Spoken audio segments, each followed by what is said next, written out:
Everyone, Renu academy में आपका स्वागत है। दोस्तों, आज का हमारा जो टॉपिक है, क्या कौन से कवि हैं, तो कौन से हैं? शिव मंगल सिंह सुमन हैं और वासुदेव सिंह त्रिलोचन हैं, जो प्रगतिवाद के कवि हैं। और इन लोगों से ज्यादा तथ्य नहीं पूछा जाता, लेकिन इनकी रचनाओं को अक्सर पूछ लिया जाता है। और कुछ हैं, जैसे इनका जो उपनाम है, सुमन पूछ लेगा कि किसका उपनाम है, या फिर सानेट के लिए कौन प्रसिद्ध है, या अवध का किसान किसे कहा जाता है, या किसने कहा है, ये सारी चीजें पूछ लिया जाता है। तो हम क्या करेंगे, आज इसको अच्छे से याद कर लेंगे और इनकी रचनाओं को भी क्या करेंगे, ट्रिक के माध्यम से याद करेंगे। देखते हैं हम क्या है। शिव मंगल सिंह सुमन कौन है? शिव मंगल सिंह सुमन। और आप लोग देख ही रहे होंगे, ये जो सुमन है, ये इनका क्या है, उपनाम है। सुमन क्या है, उपनाम है। और जन्म इनका 1915 में होता है। हिल्लोल इनकी क्या है, प्रथम काव्य संग्रह। हिल्लोल इनकी पहली रचना है। ये इनका क्या है, प्रथम काव्य संग्रह है। हिल्लोल जीवन के गान, युग की गंगा, प्रलय सृजन, विश्वास बदलता ही गया, विंध्य हिमालय, मिट्टी की बारात, वाणी की व्यथा, पर आंखें नहीं भरी, हम पक्षी उन्मुक्त गगन के। अब कितनी दिक्कत होती है हम हिंदी वालों को कि कैसे इन रचनाओं को याद करें, इतनी सारी रचनाएं हैं। तो हम क्या करते हैं कि उनको ट्रिक के माध्यम से एक स्टोरी बना के तुरंत का तुरंत याद कर लेते हैं। अब देखते हैं हिल्लोल। मैंने इसको याद किया था सुमन से। सुमन मेरे साथ की, मेरे गांव की एक लड़की थी, जो क्या कर लेती है, अपने मन से शादी कर लेती है। पहले तो, अभी तो हालांकि हो गया है कि सब लोग लव मैरिज कर लेते हैं अपने मन से, लेकिन पहले बहुत दिक्कत होती थी।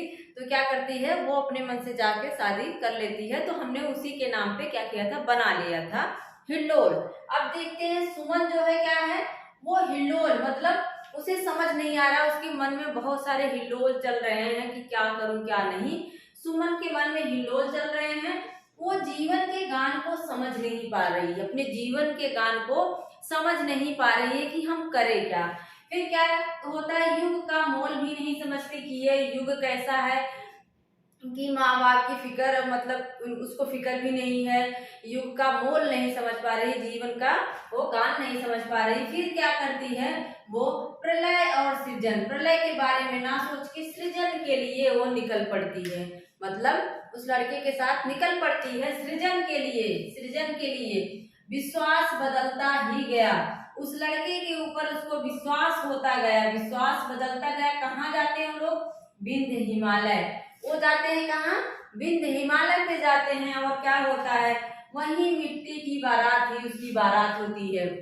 जब वो चली गई, मतलब घर छोड़ के चली गई, कोई नहीं है, तो क्या है, कोई ना बाराती है ना कोई साथी है, तो मिट्टी ही क्या है उसकी, उसका बाराती है। तो विंध्य हिमालय पे जाके वही शादी करते हैं, और मिट्टी ही क्या है, बारात है।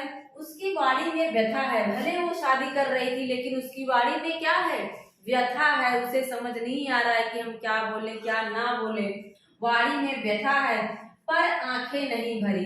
फिर भी क्या है, उसकी आंखों में वो खुशी नहीं है।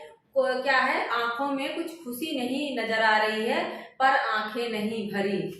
आंखें क्या है, भरी नहीं है, उसको कुछ खाली खाली लग रहा है। हम पंछी उन्मुक्त गगन के। फिर उसको एहसास होता है कि मैं तो पंछी हूँ उन्मुक्त गगन की, मैं क्यों रुकूं। फिर से देखते हैं सुमन है।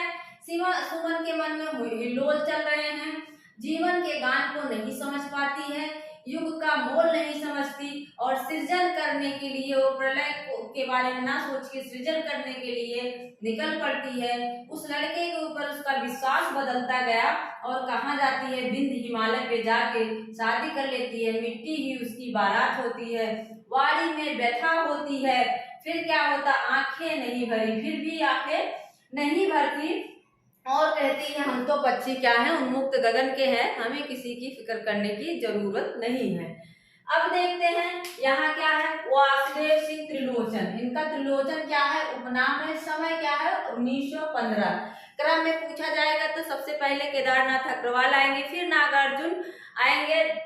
दोनों का 11 है, लेकिन केदारनाथ अग्रवाल पहले आते हैं। और फिर कौन आएंगे, शिव मंगल सिंह सुमन आएंगे। फिर चौथे नंबर पर कौन आएंगे, त्रिलोचन आएंगे। और त्रिलोचन किसके लिए प्रसिद्ध हैं, ये सानेट के लिए प्रसिद्ध है। त्रिलोचन किसके लिए प्रसिद्ध है? सानेट के लिए प्रसिद्ध है। अब हमें दिक्कत होती है सानेट के लिए कौन प्रसिद्ध है, ना याद हो तो क्या करेंगे? सानेट में से हम क्या करेंगे? नेट निकाल लेंगे। सानेट में से क्या करेंगे? नेट निकाल लेंगे। अभी जिस तरह का पैटर्न है नेट का, जेआरएफ का, उसके लिए हमें क्या करना है? अपनी तीनों आंखें खोल लेना है, मतलब बहुत ही ध्यान से बहुत मेहनत करनी है। तो नेट पास करने के लिए हमें तीनों आंख खोलने की जरूरत है, मतलब त्रिलोचन त्रिलोचन खोलने की जरूरत है नेट पास करने के लिए। तो आप लोग अगर आए कि सानेट के लिए कौन प्रसिद्ध है, आप लोग क्या कह देंगे? त्रिलोचन, क्योंकि नेट पास करने के लिए तीनों त्रिलोचन की जरूरत है, तो फिर हो जाएगा त्रिलोचन। और इनको क्या कहा जाता है? अवध का किसान। क्या कहा जाता है इनको? अवध का किसान कवि। अवध का किसान किसान कवि भी कहा जाता है। कहा किसने है? अवध का किसान कवि किसने कहा है इनको? मुक्तिबोध ने। किसने कहा? मुक्तिबोध ने। गजानन माधव मुक्तिबोध ने इनको क्या कह दिया? अवध का किसान कवि। ये दोनों क्वेश्चन बहुत पूछे जाते हैं। अवध का किसान कवि किसे कहा जाता है? तो वासुदेव सिंह त्रिलोचन को। और सानेट के लिए कौन प्रसिद्ध है? तो सानेट के लिए मैंने बता दिया, नेट पास करने के लिए त्रिलोचन की जरूरत होती है, त्रिलोचन को सानेट के लिए प्रसिद्ध माना जाता है। फिर इनकी रचनाओं को याद करेंगे, कौन है, क्या क्या है? धरती, गुलाब, गुलाब और बुलबुल, दिगंत, ताक के ताए हुए दिन, शब्द, उस जनपद का कवि हूँ, तुम्हें सौंपता हूँ, फूल, नाम है एक, कहनी, अकहनी भी, कुछ कहनी भी। अब इसको कैसे याद रखेंगे? त्रिलोचन। त्रिलोचन से क्या होता है? त्रिलोचन से हम क्या करते हैं? धरती को देखते हैं। त्रिलोचन से धरती को देखेंगे, और धरती पर ही क्या है? गुलाब है, बुलबुल भी है। त्रिलोचन से हम क्या करते हैं? धरती पे ऐसे नीचे देख, कहते हैं सामने देख के चलो ना। अगर हम चल रहे हैं इधर उधर कहीं देखेंगे ऐसे तो क्या होगा? नीचे गिर जाएंगे। तो धरती पे चलने के लिए किसकी जरूरत? त्रिलोचन लोचन की जरूरत है। तो त्रिलोचन से देख के हम धरती पे चलेंगे, फिर क्या होगा? धरती पे गुलाब है, बुलबुल भी है, और यही दिगंत भी है, ताप के ताए हुए दिन। और फिर क्या होता है? धरती क्या है? तपता क्या है? धरती ही तो तपती है ना जब बारिश नहीं होती। तो अगर हम थोड़ा सा पानी बाहर गिरा दें तो क्या होता है? पूरा एकदम से सूख जाता है। तो धरती में क्या है? धरती ही तप रही, ताप के ताए हुए दिन। फिर क्या होता है?